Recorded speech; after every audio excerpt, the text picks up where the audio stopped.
키가 조그만합니다. 빼짝 말랐죠. 사람 부모가 자는 20살을 넘기기 어려울 것이다.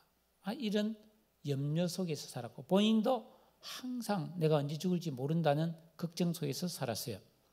그래서 그의 인생관은 어릴 때부터 항상 조심조심 그리고 미리미리 그렇게 살았다는 거예요. 이 사람 인생관이 조심조심 미리미리 절대로 무리 안 하고 약속이 있으면 항상 1시간 전에 가고 무슨 자기가 해야 될 일이 있으면 일주일 전에 미리 다 준비해놔야 속이 풀리는 그런 인생을 살았어요. 1920년생인데 지금 올해 101세입니다. 지금도 지하철 타고 전국으로 강연 다니고 책을 쓰고 있습니다. 평안남도 대동 출신인데 시인 윤동주와 한반에서 공부했어요. 이 사람 외삼촌이 북한의 김일성과 같은 동네 친구예요. 김일성이가 어릴 때 그 어머니가 젖이 없어가지고 이 김영석 교수의 외할머니가 김일성 젖도 먹여줬대요. 기가 막히죠. 조만식 장로나 안창호 선생을 가까이에서 뵙고 존경했다 합니다. 일본 유학을 다녀왔어요. 그리고 고향 땅에 중학교를 세워서 교장을 하다가 해방 후 월남에서 연세대 교수로 30여 년을 재직하고 1985년에 정년퇴직했는데 은퇴 후 35년을 살고 있어요. 연세대 평생 다닌 재직기간보다 은퇴 후가 지금 더 오래 살고 있는 거예요. 제가 대학 시절에 이분이 인기가 많았어요. 저 숭실대 안병욱 교수, 서울대 김태길 교수, 연세대 김영석 교수, 그리고 김남조, 숙명여대 김남조 이런 사람들이 아주 인기가 있었어요. 학생들에게. 그래서 막 축제를 하거나 하면 와서 이렇게 강연하면은 제가 그걸 다른 학교에 온다는 이야기 때문에 내가 다 찾아가서 그분 강연을 다 들었던 사람입니다. 직접 들었죠. 특히 김영석 교수가 쓴 이 고독이라는 병, 또 영혼과 사랑의 대화 이런 책은 아주 인기가 있어서 저도 저 책을 선물 받아서 다 읽었던 그런 아주 좋은 책이에요. 근데 이분이 2016년도에 97세 때에 책을 한 권 썼습니다. 100년을 살아보니라는 책을 썼어요. 근데 이 책에서 참 우리가 좀 귀담아 들어야 될 얘기가 좀 있는데 이분도 독실한 크리스찬이거든요. 이분이 인생에서 가장 보람 있는 나이는 60에서 75세다. 왜냐하면 자기가 60이 딱 되어 보니까 내가 나를 믿을 수 있더라. 후배들 보기에 떳떳하고 명예를 쫓지도 않고 그리고 75세까지 계속 더 좋은 성장이 가능하더라. 그런 말을 했습니다. 60세 이후에도 콩나물에 물을 주듯이 계속 책을 읽고 생각을 하면 86세까지는 지적으로 성장을 하게 되더라는 거죠. 그러면서 현재 101세인 자기를 대기업 같은 데서 국가기관 같은 데 초대해서 강연을 듣는 이유는 이 사회의 수준이 아직 내 수준보다 낮기 때문이 아니겠는가 그런 말을 했습니다. 그리고 오래 살다 보니 다른 사람과 더불어 살았던 때가 가장 행복했었다. 다른 사람의 짐을 내가 대신 져준 기억이 행복하게 오래 남더라. 사랑이 있는 고생은 의미 있게 남아서 나를 행복하게 해준다는 것을 깨달았다. 물론 살아오면서 후회되는 것도 많았지만은 그런 것은 오래 생각하지 않고 그것을 만회하는 게 뭘까를 생각하면서 더욱 노력했다. 이런 말을 했어요. 이렇게 오랫동안 건강하게 사는 비결은 욕심 없고 일을 잘하는 것이다. 이렇게 말했어요. 그러니까 80이 넘어서도 의미 있는 일을 하는 사람은 다들 건강하더라. 자기도 그 때문에 건강하다는 거예요. 그러니까 은퇴한 지 35년이 지났는데 내가 이렇게 오래 살 줄 알았더라면 은퇴 후에 새로운 것을 배우고 인생을 다시 다르게 살았을 것이다. 이런 이야기를 했습니다. 여러분 중에 지금 예를 들어서 60이 있다. 그럼 뭐예요? 만약 100살까지 산다면 40년 남아있는 거예요. 지금부터 피아노도 배우고 지금부터 외국어 배워도 얼마든지 다 잘할 수 있는, 기타도 배우고 하모니카도 배우고 저는 그렇게 마음이 있어요. 다시 그림도 좀 그려보고 싶고.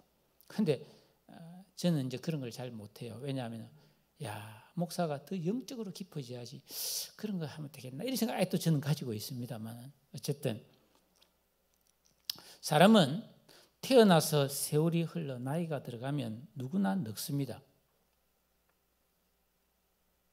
귀엽고 사랑스럽던 아기도, 눈이 부시도록 아름다운 여배우도 아무리 가꾸고 성형수술을 해도 세월 앞에 장사 없죠. 다 쪼글쪼글해집니다. 지금 제가 어릴 때부터 제일 많이 봤던 우리나라 여배우가 윤정희입니다. 윤정희. 윤정희 영화 제가 10편도 넘게 봤어요. 근데 윤정희 지금 치매에 걸려 있잖아요. 지금 치매 상태거든요. 그러니까 일체 매스컴에 안 나오는 거죠. 안 보여주죠. 그 여배우 존엄 때문에. 어쩔 수 없는 거예요. 또 나이가 들면 기력이 약해져서 젊을 때처럼 활동이 안 됩니다. 어린아이, 청소년, 청년들도 반드시 쇠약한 노인이 됩니다. 그리고 나중에는 숨쉴 기운조차 없어서 숨을 거두고 죽으면 장례식을 통해 하나님 앞에 갑니다. 이 길을 벗어날 수 있는 사람은 아무도 없습니다.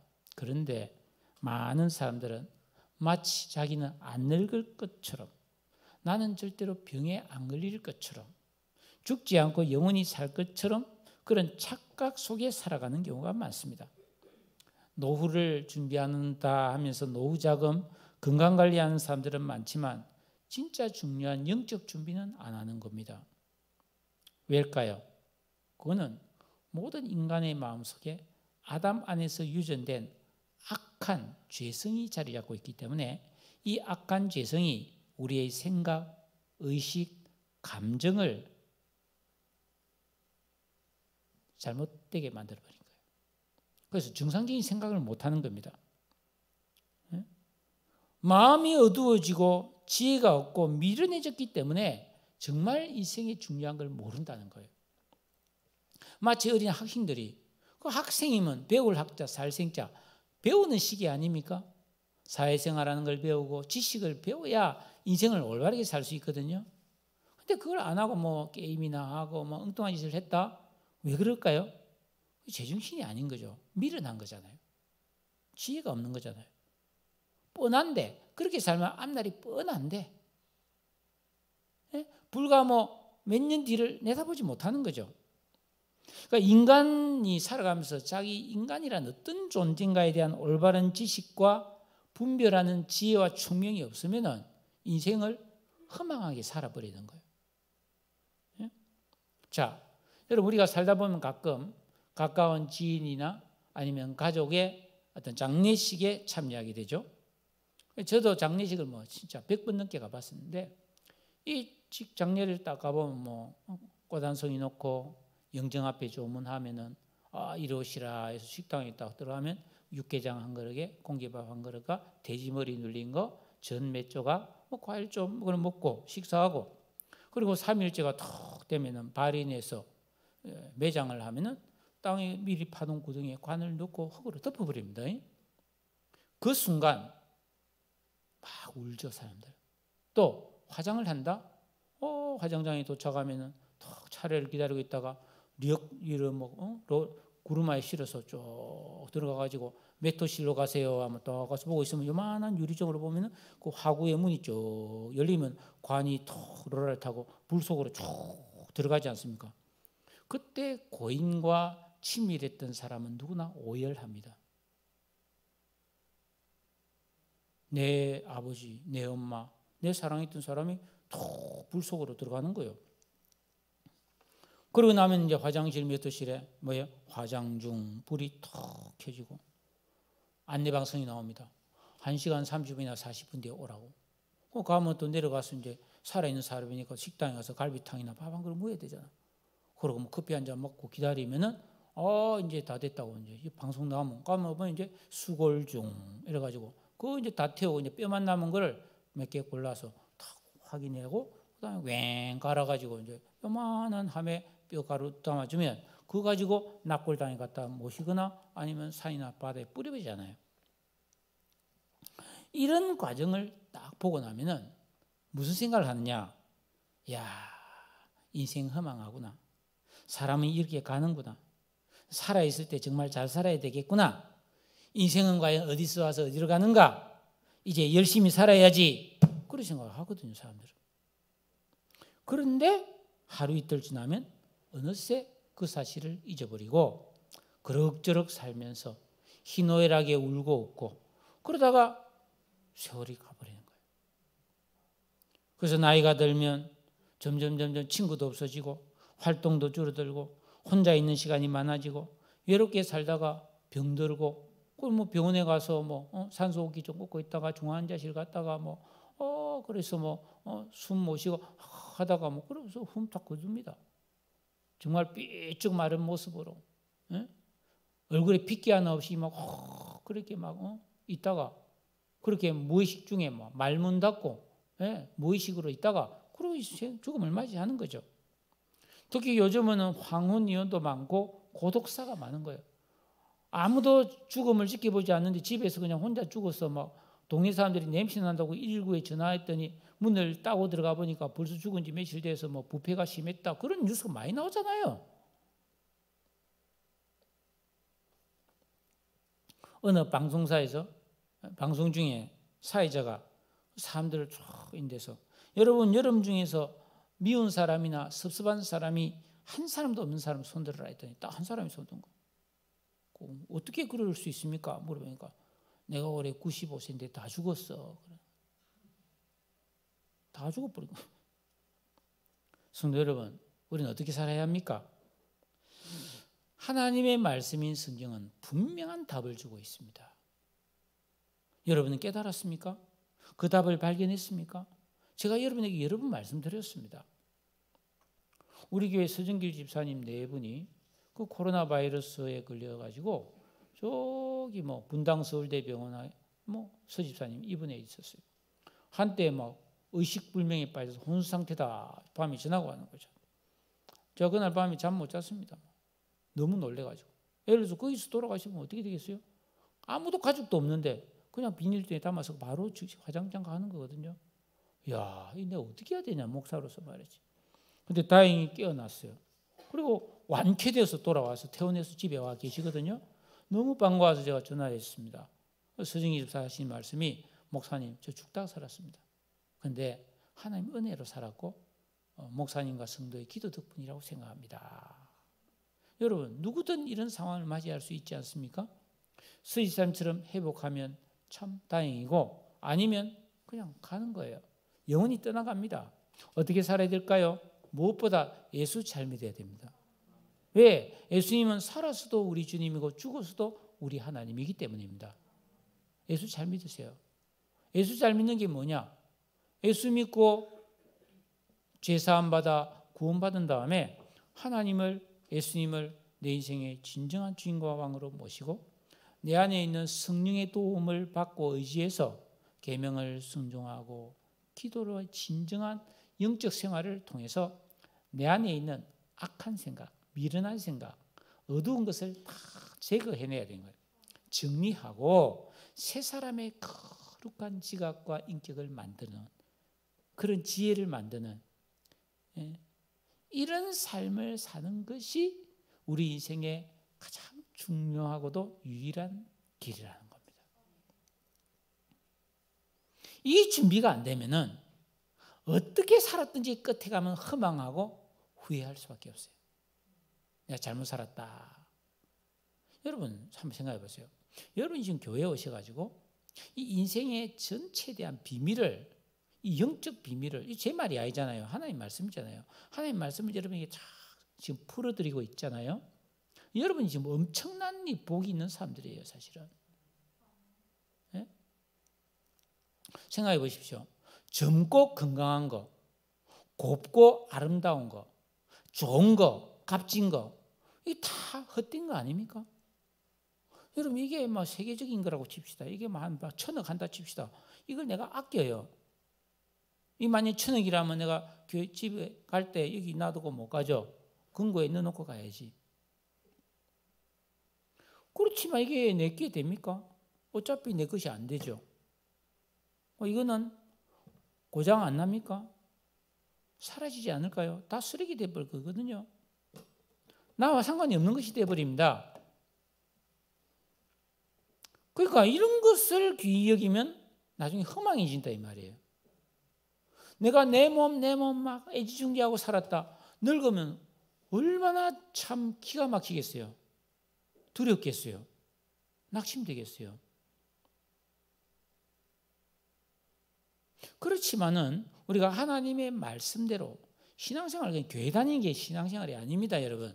올바른 신앙생활을 통해서 내 안에 새 사람, 내가 평생 살아면서 내 안에 없었던 새로운 의식과 지각과 인격과 감성이 다 만들어지게 되면은 내가 늙고 병들고 고독해져도 그 모든 슬픔과 공허를 이길 수 있는 능력이 내 안에 만들어진다는 거예요. 저는 우리 어머니가 85세에 돌아가셨는데 돌아가시는 순간까지 정신은 맑고 총명했습니다. 예? 사남매 그 밑에 있는 손자 한 20명 되는 전부 다 생년월일 다 외웠던 분이에요. 그런데 이제 대퇴골 이거 2번 부사지 가지고 여러분 거동을 못해서 나중에 대소변 받아냈거든요. 한 번 수술했을 때는 또 막 치료해서 이제 겨우 걸을 수 있으니까 여러분 정신 말짱한데 누가 내 대소변을 받아주면 이거 어떻게 살겠어요 사람이. 그러니까 막 길을 쓰고 자기가 스스로 화장실 가는 거예요. 자존심 세거든요 우리 엄마도. 왜냐하면 젊을 때 있잖아요. 뭐 예를 들어서 연탄 가스 먹고 막 복통이 심해서 병원 갈 때도 내가 업어도 안 업히려는 분이에요. 난 내가 가겠다는 거지. 그 정도로 자존심이 셌던 분인데 대소변을 받으니까 얼마나 고통스럽겠어요. 여러분 그때 되면 얼마나 공허하겠습니까? 내가 우리 집에 모시려 하는데 절대로 안 오죠. 그래서 그냥 요양원 가셨어요. 여러분 요양원에 그 정신없는 할머니들 많이 앉아있어요. 정신줄 없는 할머니들 사이에서 정신 멀쩡한 데 앉아있으니까 얼마나 기가 막히겠어요. 제가 지금 가슴이 아프더라고요. 누구나 그때가 오잖아요. 그런데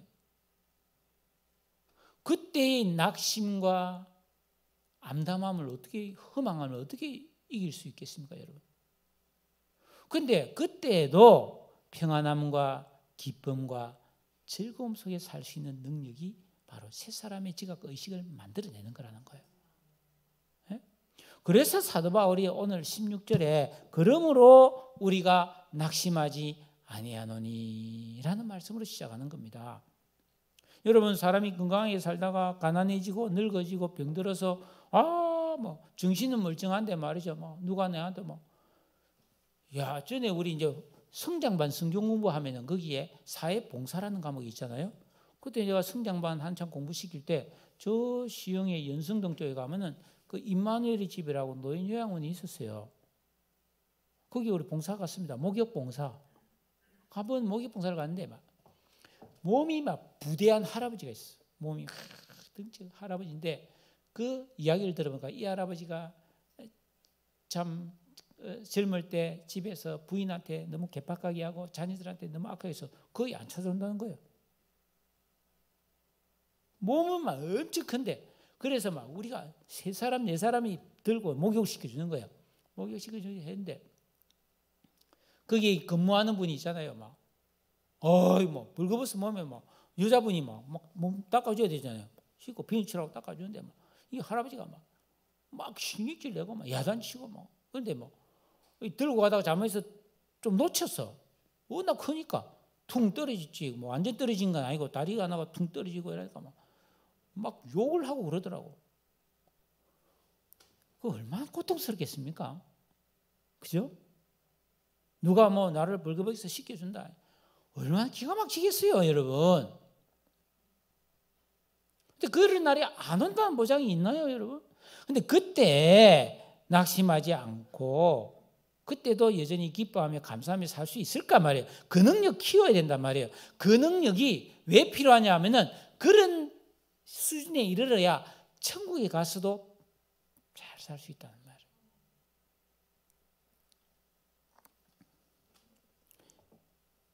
여러분, 사도 바울은 젊을 때 얼마나 잘 나갔습니까? 부자였습니다. 당시 로마 시민권이 있었어요. 최고의 학벌이었습니다. 이스라엘 나라에 촉망받는 관리였습니다. 그런데 이가 예수 믿고 구원받아서 평생 독신으로 살면서 하나님의 선교사가 되어서 그 죽을 고비를 넘겨가면서 아시아와 유럽에 복음을 전했죠. 고린도후서 1장 8절에 10절에 보면 힘에 겹도록 심한 고난을 당하여 살 소망까지 끊어지고 우리는 우리 자신이 사형 선고를 받은 줄 알았다 할 정도로 절망적인 상황을 여러 번 맞이했단 말이죠. 또 고린도후서 11장에 이분의 간증을 쫙 보면은 수고를 넘치도록 하고 옥에도 여러 번 갇히고 매도 수없이 맞고 여러 번 죽을 뻔했다. 3번 태장을 맞았다. 곤장요. 1번 돌로 맞고 3번 파손하고 배 타고 가다가 3번 태풍 만났다는 거죠. 강의 위험, 강도의 위험, 광야의 위험, 바다의 위험, 거짓 형제 중에 위험을 당하고 또 수고하며 애쓰고 여러 번 자지 못하고 줄이며 목마르고 여러 번 굶고 춥고 헐벗었다. 그 외에도 날마다 교회를 위하여 나는 염려했다. 여러분, 바울은 죽어 고생을 하면서 사는 사람이에요. 또 알다시피 바울에게는 오랫동안 고질병이 있었잖아요. 불치의 병을 갖고 살았어요, 평생. 외롭게 살았고 몸이 쇠약하고 고달프고요. 제대로 못 먹고요. 뭐 요즘처럼 햇빛 차단제가 있었을까요? 아니죠. 지중해 그 따가운 햇빛 속에 다니면서 얼굴도 쫙하며 탔을 것이고 빼짝 말랐을 것이고 더구나 바울 대머리였거든요.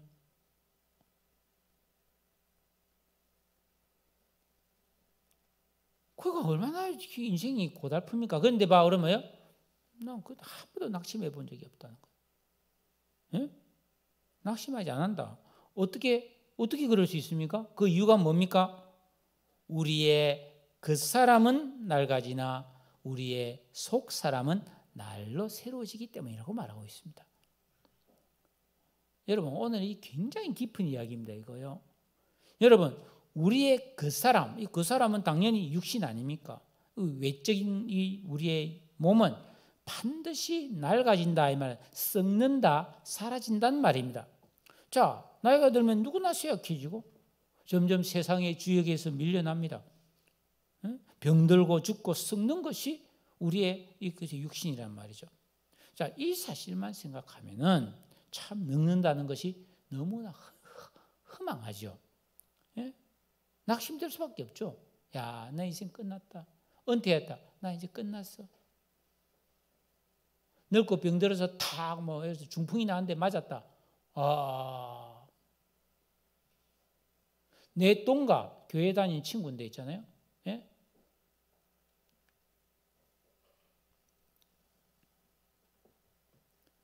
한번 만났더니 야, 내 입당했다 그러면 입당했다 그래서 네 무슨 입당을 했단 말이고 그랬더니 당뇨병이다 이러더라고. 당뇨병 그래서 입당했다 그러더라고. 벌 몇 년 됐어요. 그럼 이제 지병이 하나 생긴 거죠. 자유롭지 못한 거죠. 그런 나이가 됐단 말이죠.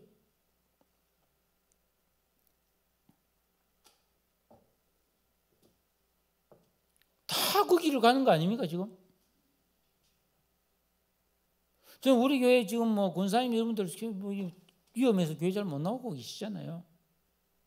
근데 머지않아 몸져 누울 겁니다. 누구나 그래야 되니까.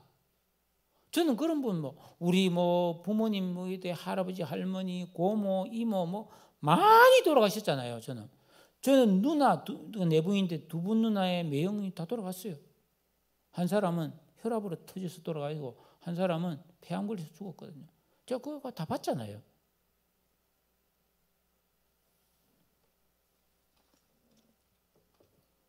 그러니까 이렇게 인간은 늙어가고 쇠약해져가고 죽는 거죠. 근데 이걸 가만히 생각해 보면 인생 무상이다 일장춘몽이다 그렇게 말하잖아요. 쇼군이라는 언젠가 일본 영화를 보니까 일본의 장군 하나가 활복 자살하면서 시를 할 수 없습니다. 인생은 봄날 한가로이 나르는 나비의 꿈과 같은 것. 이러면서 근데 태풍이 불고 바람이 불면 그 나비가 어떻게 납니까? 속절없이 날다가 비에 젖어 떨어져 죽는 거죠. 그러면서 뭐 해서 그 장면이 잊을 수 없어요, 제가. 그런데 바울은 그런 인생이 절대로 낙심이 하지 않아도 된다는 겁니다. 왜냐하면 우리의 속사람이 날로 새로워지면 그 낙심을 안 해도 된다는 겁니다. 이게 비결이에요. 속사람은 여러분 우리의 심령, 영혼 아닙니까? 특히 예수 믿고 구원받은 영혼은 흐르는 세월 속에서 우리가 계명 순종과 기도의 회개의 진정한 영적 생활을 하게 되면은 우리의 그 내면 세계가 점점 더 깨끗해지고 점점 더 맑아지고 지혜와 명철로 환하게 막 여기에 막 밤에 막 헤드라이트를 켜놓은 것처럼 내 마음이 환하게 밝아져서 이해가 되고 폭이 넓어지고 사랑과 희락과 화평과 오래 참음 자비 양성 충성 온유 절제 같은 성령의 열매가 맺혀지면서 내 마음이 날마다 신선해지는 거예요. 성숙해지고 풍성해진다는 겁니다. 이거 여러분 계명 순종과 기도를 통해서 마음 기경 안 하면요 노인들면 더 마음이 좁아지고 더 섭섭해지고 더 심술이 많이 나게 됩니다. 인간은 왜? 힘드니까. 못된 시어머니들도 있잖아요. 막 며느리를 갈구고 막. 지난주에 내 월요일 날 화요일 날 우리 목사님들이 와서 내 방에서 뭐 있어요? 하루 종일 무슨 일을 했어요. 그중에 황 목사라고 이분은 그 외동아들인데 예? 미국에 유학까지 하고 온 목사예요. 근데 어머니가 35살에 청상이 돼가지고 그 누나와 이 아들을 키운 거예요. 근데 결혼해가지고요. 근데 충격받았습니다. 그 예수님 권사님인데 자기 아들 결혼하고 이 며느리 보고 내 아들 뺏어갔다. 나 그런 이야기 소설에는 들어봤는데 실제로 내가 직접 듣긴 처음이에요. 내 아들 뺏어갔다 그래가지고요. 밤 9시 전에는 같이 살았는데 밤 9시 전에는 둘이 방에를 못 들어가게 해요. 어머니 방에 와서 같이 말벗대 드려야 돼요. 9시 전에. 그리고 새벽 기도 딱 갔다 오면은요. 방문 앞에서 일을 하는 거예요. 그럼 어떻게 안 자고 있겠어요, 며느리가. 거기서 뭐 그릇 닦고 막 떠그덕떠그덕 하면서 막 소리 낸대. 그렇게 살았대요. 그게 제정신입니까, 그게? 왜 그랬습니까? 그 아무리 예수 믿고 기도 많이 하고 새벽 기도 갔다 와도 의식에 마음 기경 안 하면은 악한 지각과 이성과 인격과 감성이 자기중심성이 꽉 들어있는 거예요. 그러니까 여러분 우리가 인생을 살면서 이 마음 기경을 안 한다? 계명을 10계명의 내용을 알고 그 뜻을 순종하기 위해서 몸부림을 안 친다? 진정한 기도 생활을 안 한다? 나중에 되면 다 심술구전 사람이 되고 섭섭병에 걸리게 돼가지고 나중에 막 허망해지고 공허해지고 후회 막급한 삶을 살 수밖에 없습니다. 그게 모든 인간이 가는 길이라는 거죠. 예. 그런데 뭐 우리가 마음 기경하고 말이죠.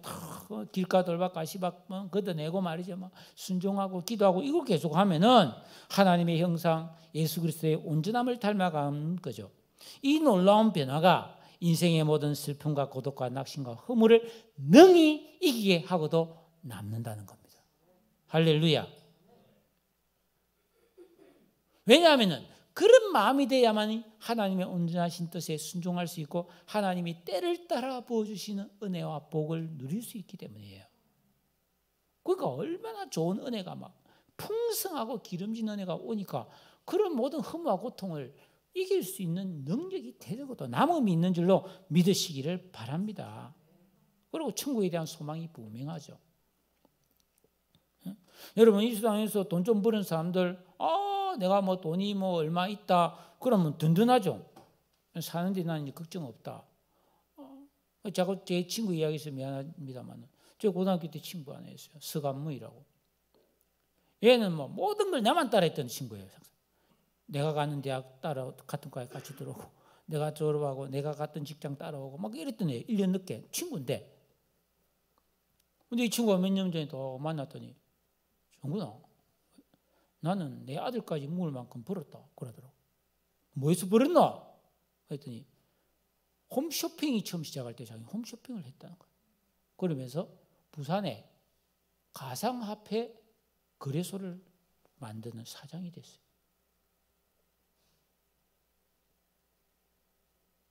돈 많이 벌었다. 그러면서 뭐 네 목사인데 돈 없지? 이러면서 있잖아. 밥 사주고 갈 때 5만 원 주더라고. 야야야야야 나 임마 하지 마라 임마 나 돈 있다 했는데 아니다 네 목사 아이가 이러면서 주더라고. 참 웃기지 그죠? 돈 많이 벌었다는 거. 얼마고 뭐 웃기 쭉 펴고 다니는 거예요. 그래서 언제든지 만나자 밥은 내가 살게. 여러분 많이 있으면 든든하죠. 좋은 학벌 아니면 돈이 되는 자격증이 있다든지 자기가 차지한 좋은 자리에 탁 있어서 뭐 편안하게 직장 생활하면서 월급이 많은 월급이 따박따박 나온다 이러면 뭐예요? 성공했다고 생각하거든요. 착각입니다. 그런 것으로 만족하면 나중에 뭐예요? 허망해지는 거. 아무것도 아니거든요. 성도는 내가 이 마음 기경을 통해서 내 심령이 날로 새로워지는 것을 통해서 진정한 만족과 행복을 누려야 되는 거예요. 안 그러면 예수 말라고 믿습니까? 응? 학생도 마찬가지예요. 학생도 공부를 잘해서 만족이 오는 게 아니에요. 여러분 공부 잘해서 서울대 들어가면 만족할 것 같아요? 전혀 아닙니다. 목사님이 어떻게 알아요? 알죠. 내가 왕순교에 있을 때 고등부 학생이 300명인데 해마다 서울대 몇 명도 들어갑니다. 내 제자 중에 하나는 뭐 서울대 송재희 선생님도 알아요.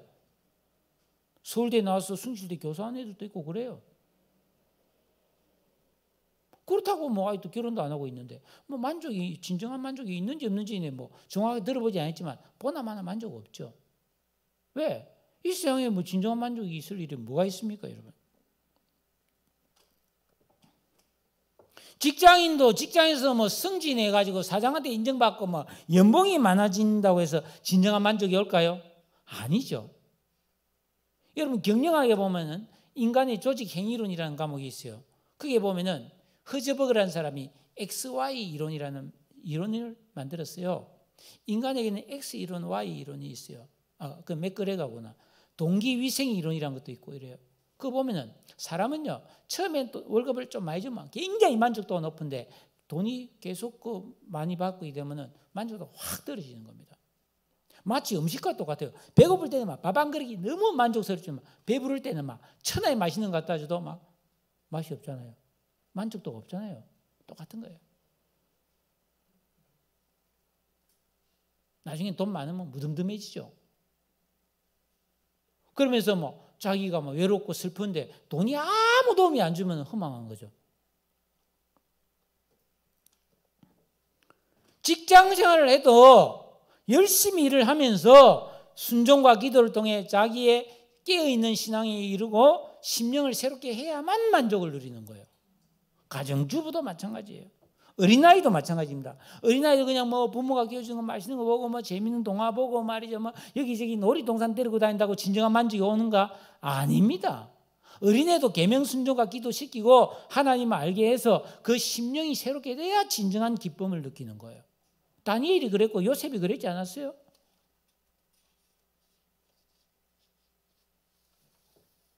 이게 공공연한 비밀인데 사람들이 못 깨닫는 것입니다. 내가 어제 문득 그런 생각을 하더라고. 지금 코로나라고 해서 교회 잘 안 나오는 성도들이 있는데 만약에 우리 교회에 막 이효리, 막 유재석 뭐 이런 삭설이들이 왔다. 교회 안 나올까? 나올 것 같은데. 그 사람 보러. 불신자들도 올 것 같은데.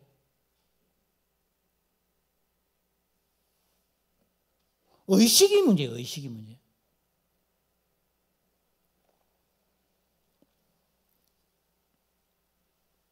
17절에 보니까 우리가 잠시 받는 환난의 경한 가벼운 것이 지극히 크고 영원한 영광의 무거운 것을 우리에게 이루게 합니다. 자, 이거는 바울이 얼마나 깨어있는 신앙에 도달한 사람인가 하는 수준을 보여주는 말씀인데요. 자, 예수 믿고 구원받은 성도가 진정한 영적 생활을 통해서 계명을 지키고 기도하고 선을 행하고 회개하고 이런 영적 생활을 열심히 하더라도 이 세상에서는 고난과 슬픔과 두려움과 시련이 온다는 거예요. 바울도 죽을 고생 많이 했잖아요. 얻어터지고 그랬잖아요. 또 내가 실수하고 잘못해서 고통도 많이 겪게 됩니다. 그럴 때 우리 성도는 그럼 어떻게 해야 되는가? 절대로 낙심하거나 두려워하거나 포기해서는 안 되고 회개하고 다시 말씀을 붙들고 다시 순종하고 다시 기도해야 된다 이 말이에요. 넘어지고 쓰러지는 것이 100번, 1000번, 10,000번 해도 다시 회개하고 일어서는 게 하나님의 뜻이에요. 저는 이 비밀을 깨닫기 전에는 제가 얼마나 자책을 많이 했겠어요. 야, 내가 목사인데 내가 설교해놓고 내가 이렇게 말 실수하고 이렇게 이상한 생각을 하다니 내가 목사 때려쳐야 되는 거 아닌가? 이런 생각을 내가 안 해봤겠습니까? 근데 그게 잘못된 생각이에요. 왜? 인간이 뭐 목사가 됐다고 해서 뭐 죄 안 짓고 고고하게 살 수 있느냐? 아니에요. 인간 다 죄인이잖아요. 그러나 이런 내 자신을 가슴 아파하면서 또 회개하고 다시 순종하고 다시 기도하고 이렇게 반복 되풀이 이게 하는 것이 우리를 향한 하나님의 뜻이란 말이에요. 그래서 하나님이 회개할 기회를 주신 거고요. 그러니까 하나님의 뜻 안에는 내가 실수하고 넘어지고 괴로워하다가 다시 일어서고 주님 도와주세요 하고 이런 넘어지고 일어서고 넘어지고 일어서는 이런 반복이 하나님의 뜻에 들어있다는 겁니다. 이런 과정을 통해서 우리 안에 영적인 실력 내공이 만들어진다는 거예요. 그러니까 실수해란 말이 아니라 내가 실수하고 잘못하고 죄를 지었으면 다시 회개하고 결단하는 요걸 많이 해야 영적 실력이 자라고 내 마음이 기경된다는 겁니다. 하루만에 획 바뀌는 경우는 없어요. 그러면 얼마나 고달픕니까 사실은, 그죠? 실수하고 잘못하고 또 회개하고 고달프잖아요. 그런데 이런 고달픔, 이런 고통, 이런 아픔 이게 가벼운 것이라는 거예요, 바울이. 더구나 이런 거는 잠깐 동안 받을 뿐이라는 겁니다. 이게 바울의 이야기입니다. 우리가 받는 고통과 환난은 절대로 영원히 계속되는 것이 아니고 기한이 딱 정해져 있기 때문에 인내하고 견디면 반드시 이게 환난이 지나가고 평강이 오는 거예요. 아브라함 25년 엎치락뒤치락 하다가 이삭 낳습니다. 그죠? 여러분 요셉도 적어도 13년을 노예 생활과 제수 생활을 했잖아요. 다윗도 마찬가지고 욥도 엄청난 환난을 인내로 이겨낸 사람들이잖아요. 아무 일 없어서 위대한 인물이 된 게 아니잖아요. 영적 존재는 그냥 만들어지는 게 아니잖아요. 그런데 사람들은 자기 자신이 겪는 고통과 환난을 너무 크고 힘들다고 느끼거든요. 그러나 이 세상에서 사람들이 겪는 모든 환난은 사실은 가벼운 것이고 잠깐만 겪는 것이라고 말하고 있습니다.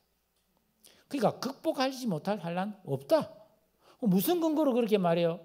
내가 지금 얼마나 힘든데? 그것도 의식 문제거든요. 바울은 말합니다.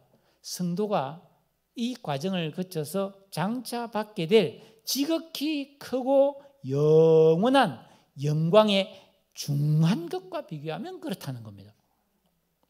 자, 어떤 사람이 태어나서부터 고생했다 싶시다. 가난하게 태어나서 철천지 고아로 자라서 죽도록 고생하면서 막 여기 사람들한테 속고 무시당하고 막 평생 고생하다가 죽었다. 그래서 막 7, 80년 살았는데 평생 죽을 고생만 했다. 그런데 다행히 이 사람은 그래도 그 과정에서 예수 믿고 끝까지 믿음 지키다가 천국 갔다. 자, 이 세상에서 한 80년 고생했는데 천국은 뭐예요? 1000년, 만년, 1억 년, 100억 년, 1000억 년, 만억 년 영원이거든요. 거기서 누릴 기쁨과 행복에 비하면 이 땅에서의 그런 고난은 잠깐이고 가벼운 것이라는 거예요. 이 의식, 이런 지각, 이게 있어야 된다는 거예요.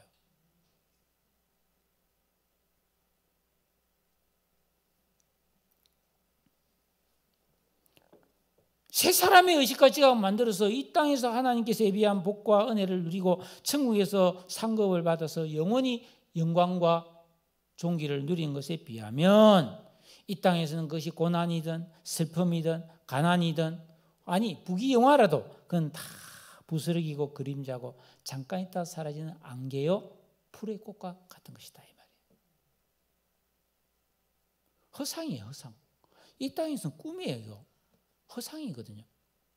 이런 의식을 가지고 사는 사람이 그리스도인이라는 거예요. 그리스도인이 그냥 뭐 교회 왔다 갔다 하는 사람이 아니고 이런 의식을 가지고 나는 저는 아직 그렇게까지 뭐 잘 못 살고 있지만 적어도 마음은 좀 초연해지려고 하고 있습니다. 사실 뭐 이런들 어따리 저런들 좀 수수하면 그래 수수한데 다 지나가는 것이고 뭘 좀 좋은 일을 하고 싶다 해버려야지. 안 그래요?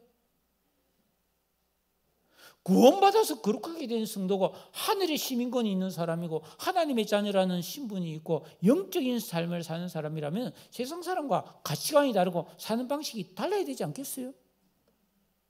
거기서 자부심이 나오는 거 아닙니까?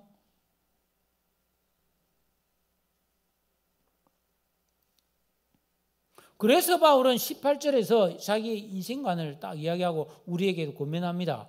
18절 다 같이 읽겠습니다. 시작.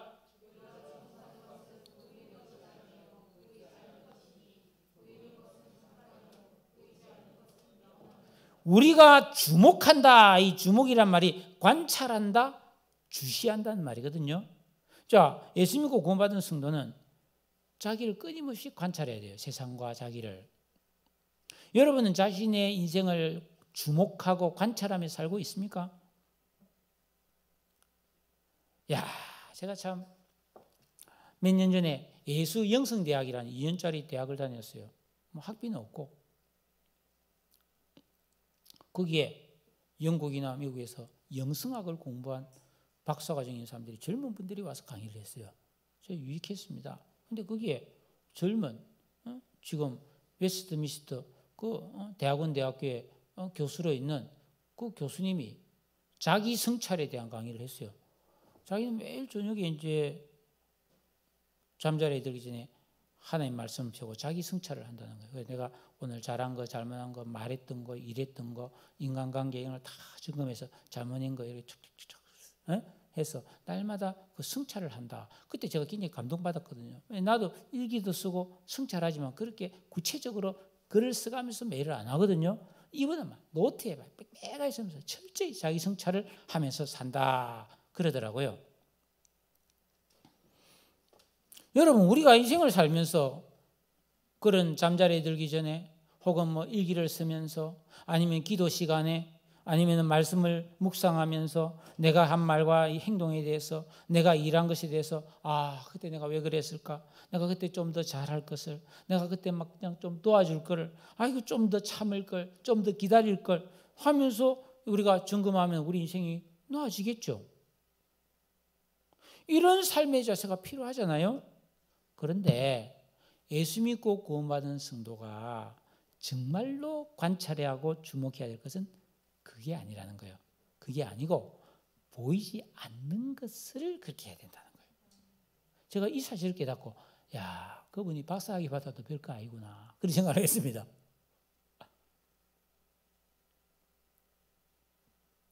많은 지식이 하나님 뜻대로 살게 해준 것은 아니다. 도움은 되겠지만 여러분, 그러면 우리가 정말로 관찰하고 주목해야 될 것은 보이지 않는 것이라는 거예요. 이 보이지 않는 것이 뭐냔 말이죠. 우리 성도는 이걸 늘 관심 가져야 된다는 거예요. 자, 내 수중에 돈이 얼마 있는가? 내 나이가 몇 살인가? 내 눈에 보이는 세상에 좋은 것, 좋은 옷, 좋은 집 이런 것들은 다 허상이라고 제가 여러 번 말씀드렸죠. 이거 허상이잖아요. 나중에 다 없어질 것들이고 내가 떠나면 나와 아무 상관없는 것들이 되어버리는 겁니다. 그러나 내 눈앞에 지금은 안 보이지만은 하나님 나라, 성령, 말씀, 내가 믿음으로 살아서 하늘에 사는 보물, 이거는 영원한 실상이란 말이에요. 영원히 내게 복을 주는 것이고 영원히 내 것이 되는 것이라는 거예요. 네? 그러니까 우리가 정말 관심 가져야 될 것은 눈에 당장 보이는 거, 내한테 득이 되는 게 아니고 눈에 보이지 않지만 영원히 내한테 복이 되는 것을 관찰하고 주목하고 그것을 위해서 살아야 된다 이 말이에요. 이게 성도가 살아야 될 진정한 믿음의 삶이고 모든 인간은 그 길을 가야 된다는 거예요. 이거 깨닫기가 쉽겠습니까? 안 보이는데. 그래서 여러분 히브리서 11장 1절에 믿음은 뭐예요? 믿음은 바라는 것들의 실상이다. 우리가 진정으로 바라야 될 것이 이 세상 게 아니에요. 실상을 바라야 되는 거예요. 그리고 보이지 않는 것들이 증거다. 보이지 않는 것들 보세요. 네? 그러니까 보세요. 어떤 내 믿음이 진짜 있는 사람이라면, 성경이 말하는 진짜 믿음 있는 사람이라면 이 사람이 이 땅에서 막 돈 버는 거 막 이런 게 막 악착같이 뭘 하고 막 이거 아니고 순종과 기도를 통해서 영적으로 내 마음을 기경하고 깨어있는 신앙을 준비하고 이걸 하고 있다. 이상하다 저 사람은. 좀 돈벌이가 눈에 보이는데 저거 안 하고 저걸 하나. 그렇게 사는 것이 뭐예요? 보이지 않는 것들을 아는 사람이라는 증거라는 거예요. 예? 그러니까 뭐 예를 들어서 뭐 송재임 사냐, 문미정 사냐, 고임 사냐 딱 보면 저 사람이 뭘 위해 사냐? 그 사람의 내면 세계, 영적 상태가 보이죠. 악착같이 이렇게 하면서 이 세상 거 돈벌이 예를 들어서 그게 나쁘단 말이 아니에요. 그걸 막 악착같이 한다. 아직까지 이 사람은 이 세상에 이제 마음이 있는 거죠. 하나님 나라에 관심이 없는 거죠. 천국에 산 소망에 대한 관심이 없다. 이렇게 볼 수밖에 없지 않아요? 그러니까 우리가 진정 히브리서 11장은 믿음장 아니에요? 믿음이란 뭐냐? 바라는 것들은 실상이고 보지 않는 것들은 증거죠. 내가 바라는 게 이 세상뿐이고 말이죠. 내가 믿음이 있다 하지만 이 세상 것에 집착하고 있으면 그 사람은 뭐예요? 그 믿음이 결코 좋다고 할 수 없지요. 그러니까 여러분, 야고보서에 여러분에게 행함으로 믿음을 보이라. 행함이 없는 믿음은 죽은 거야. 그랬죠? 그러니까 여러분 믿음을 한번 보여보세요. 하나님 앞에서. 믿음으로 살아야 됩니다. 그러니까 보이지 않는 것들을 주목해야 되는 거예요. 그런 의식이 만들어져야 그게 진정한 신앙이라는 겁니다. 그러니까 이런 보이지 않는 것을 주목하고 보이지 않는 것을 위해서 살아가면 이 사람은 실수하고 넘어질 수 있지만 반드시 깨어있는 신앙에 도달한다는 것입니다. 여러분 아브라함, 이삭, 야곱이 그랬고 다윗이 그랬어요. 아브라함도 본토 지주 아비 집을 떠났지만 흉년 당하니까 애국 가가지고 자기 부인을 우리 누이다고 속이고 거짓말하고 그죠? 예, 아브라함도 그랬잖아요. 하갈하고 결혼해서 이삭 낳고 이스마엘 낳고 말이죠. 또 자기 집에 종을 양자로 드릴까 별 생각 다 했잖아요. 그런 엎치락뒤치락이 있는 거예요. 그렇지만 뭐예요? 다시 일어서서 말씀 듣고 다시 용기 내서 다시 믿고 다시 믿고 다시 믿고 이러면서 참신앙의 길을 감으로써 믿음의 조상이 됐죠. 야곱도 그렇고 이삭도 그렇고 다 그랬지 않았습니까? 다윗도 그랬죠. 다윗도 간음하고 살인까지 지었습니다. 그렇지만 다윗은 다시 일어서서 회개하고 다시 진정한 믿음의 길을 갔던 사람이죠. 여러분 우리 눈에 보이는 이 세상의 모든 것은 찰나적이에요. 잠깐 있다 없어지는 것입니다. 그래서 여기 보니까 보이는 것은 잠깐이다. 보이는 건 뭡니까? 이 세상 모든 거 잠깐이에요. 그래서 창조로부터 종말까지 이 긴 기간이 잠깐이라는 겁니다. 눈에 보이는 거니까. 진짜 눈에 안 보이는 하나님 나라는 영원한 거라는 거예요. 그러니까 우리는 영원한 존재니까 메뚜기 한철이잖아요. 좀 있으면 잠자리 날아다니던 잠자리 겨울 되면 한 마리도 안 보이죠? 다 죽었죠? 알 놓고 다 죽었죠? 우리는 그런 존재가 아니라는 거예요. 이 땅에서 목숨은 육신이 죽으면 맞이하지만 영원히 사는 존재 아니에요. 그러니까 우리는 영원한 것을 준비해야지 이 땅에 잠시 있는 시간은 그것에 모든 인생을 거는 존재가 아니라는 겁니다. 근데 여러분 교회 왔는데 여러분 자녀가 잘 되기 바랍니다. 축복받기 바랍니다. 맨날 이런 설교를 하게 되면 언제 영원한 것을 준비합니까?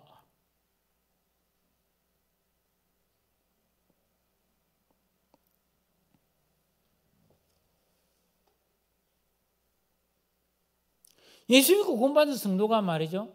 신앙생활하면서 맨날 똑같은 죄 저지르고 믿음의 성장도 안 하고 또 회개하고 또 아이고 또 이랬다 저랬다 변덕 부렸다가 이랬다 또 조금 시험 들었다가 또 조금 어찌락뒤찌락 했다가 그러면서 세월 다 보내고 하나님 나라에 가면 그건 뭡니까? 그게 뭐예요? 불 가운데서 구원받은 것과 같고 벌거벗은 것으로 발견되는 것이라는 거예요.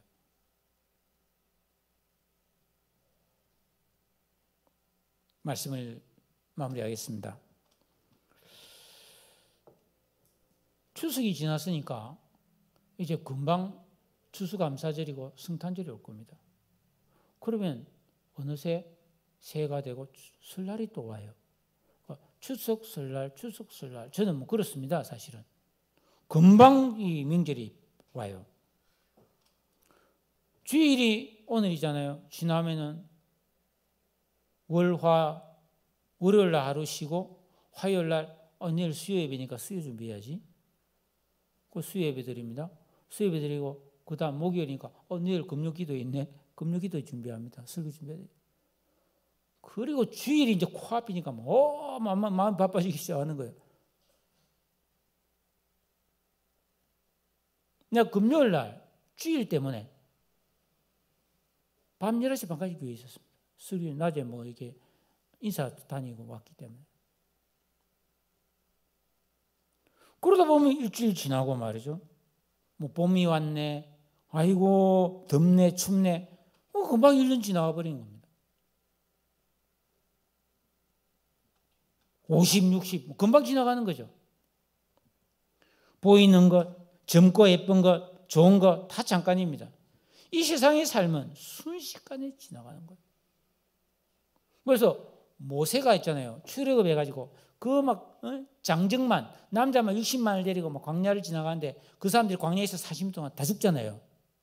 그러니까 매일 제가 나누어 봤어요.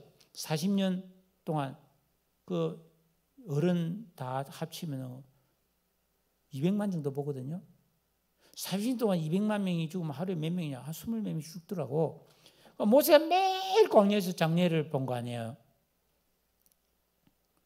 그러면서 모세가 뭐라 했어요? 인생이 강건함이 70이요 80이라도 그 자랑과 수고는 수고와 슬픔뿐이고 신속기간이 우리가 날아가나이다. 밤의 한 경점 깜빡 이게 불가능한 거예요. 한 인생이라는 것은. 이 땅에서 인생은 그밖에 안 되는 거예요. 그런데 여기에 그렇게 아동바동할 게 있느냐? 열심히 당연히 할 일은 해야 되지만은 우리가 영원한 것에 좀 주목해야 된다. 예? 거기에 인생을 걸고 살아야 나중에 이 땅에서 늙어졌을 때 죽을 때 후회하거나 낙심하지 않고 감사하고 즐거워하고 소망 가운데 살 수 있다는 겁니다. 그리고 하늘나라에 가면 예비된 쌓아놓은 상급을 가지고 영원한 영광 속에서 복을 누릴 수 있다. 이 길을 가라고 예수님이 우리 구원했고 구원받자마자 천국 안 들어가고 남겨주신 겁니다. 여러분 이 말씀을 잘 좀 생각해 보세요. 그런 것 같습니다. 근데 나가면 또 언제 이러면서 그게 아둥바둥하고 그러지 말고 좀 생각하세요. 우리가 주목하는 것은 보이는 것이 아니라 보이지 않는 것입니다. 보이는 것은 잠깐에 불과하고 보이지 않는 것은 영원한 것이기 때문에 우리는 영원한 것을 준비해야지 잠깐 있다가 사라질 것을 위해 살면 안 된다 이 말이에요. 이 영적 비밀을 알고 사는 진정한 그리스도인들이 다 되시기를 주님의 이름으로 축원합니다. 자, 기도하겠습니다. 오늘 이 말씀 다 생각하면서 하나님, 내가 진정한 이 믿음의 길을 가게 하여 주옵소서. 내가 남은 인생 늙어지고 이런 일 저런 일 어떤 일을 만나든지 낙심하거나 후회하거나 허망하게 느끼지 않고 언제나 감사하며 기뻐하며 살아갈 수 있도록, 소망 가운데 즐거워할 수 있도록, 희락과 화평이 있도록